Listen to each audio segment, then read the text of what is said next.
Okay, so welcome to another RS Wave update. Now, this is continuing on from that last video I did on the NASDAQ, right? So you can see the tab up there, it's still uploading. But so basically, this is my count of the C wave of the B wave, which is the long-term pattern in this market, right? So I have shown it on a YouTube. Actually, was it? Yeah, it was on a YouTube live stream I've done recently. I actually showed uh, when this pattern started. It actually started in 1440 AD. Okay, and it's a B wave. Now it's a giant B wave, and this is only since 81. This is only the C wave portion of that C wave. Now I've done ideas on this before, but this is my latest and greatest interpretation of what we're seeing here. And to me, what it spells is basically the end of this B wave, right? March 2020 marked the end of that particular move down since 1981. Now, the interesting thing to note here is that obviously this thing is choppy as hell. So RES Wave is the only tool that I believe is in existence that allows you to even come close to even understanding what these patterns are, right? Now, meanwhile, wave one, pretty small, 5 wave move. You had your A, B, C, D, E, right? Well, for wave two was pretty extended, and wave three was a 5 wave move. It looks kind of odd, but I believe it is a 5 wave move. And the part that makes me think that is because every other wave around it, it makes sense. So it's not like it's just, oh, I'm making, you know, something what I think it isn't. Sometimes 5 wave moves can look a little bit strange. I wouldn't call that a zigzag, to be honest. Okay. Now, so that wave three is longer than wave one, obviously. So wave five is allowed to be longer, right? Simply because that means wave three won't be the shortest. So in taking this approach, I looked at this wave four, see the A, B, C, D, E. It's a complex D. And then you have your E wave, and then you have this giant drop, and that's a 5 wave move, right? The best way to see that 5 wave move is on the 4 hour, where you can see basically you have a 1, 2, 3, 4, 5 is the longest. Wave five is the longest. Yay, big deal, right? Now the point is, if that's wave five, then what's going on here now? All right, so what I can see is a wave one, an A, B, C, D, E. The magenta line was broken, and as you can see, the market consolidated up to this area until it broke out. Okay. Now, beyond this point, I'm not going to speculate exactly what's going on here. All right. But this here is enough for me to suspect that this is the beginning of an uptrend.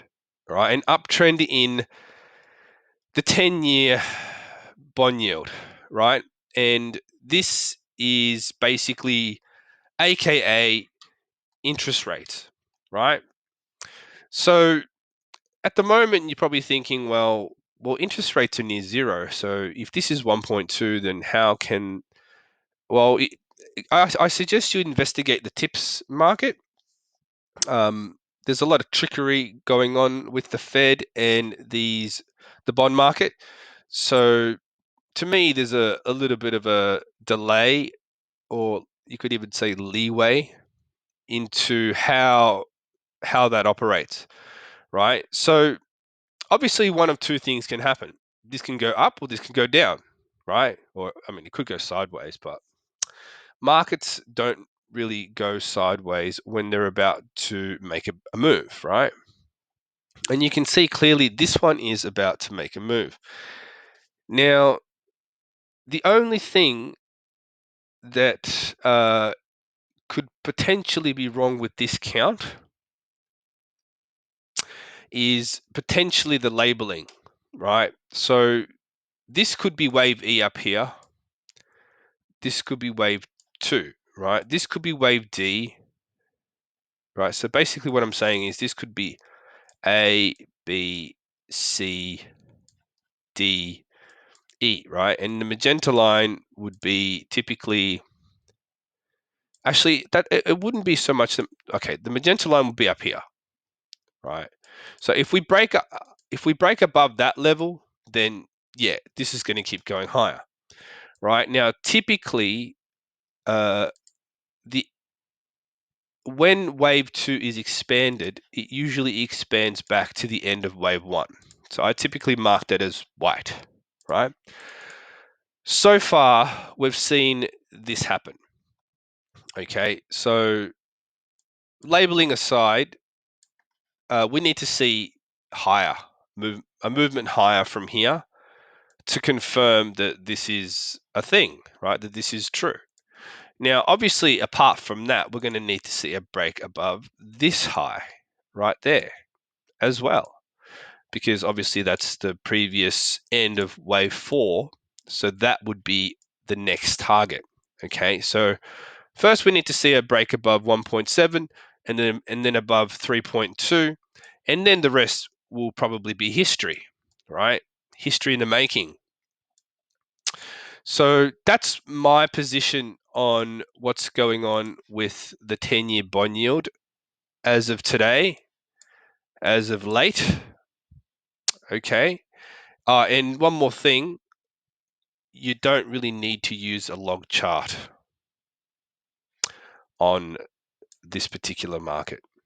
Okay, so it's not actually necessary, although I could be wrong. And it depends on one thing, right? And I'll tell you what that is. Is wave 1 the same length as wave 3? In fact, if you use this measurement, then actually it's a bit longer. So in terms of wave 5, is that longer than wave 3 if you turn off the log? It's actually shorter. So even if I do that, the count still seems valid, which is strange enough in its own way. But anyway, with all that aside, let's just leave it as log for now, because that big wave 5 looks cool and we can see quite clearly what's going on here. So I suppose the only thing to do now is be patient and wait and see if this thing does go up, and if it does start to go up, I'm pretty sure that that's going to spell some trouble for the debt market, because that means money will be leaving the debt market. And if money starts leaving the debt market, I do believe that will have consequences for the stock markets globally. So hopefully you found this video interesting and informative. Thank you for watching.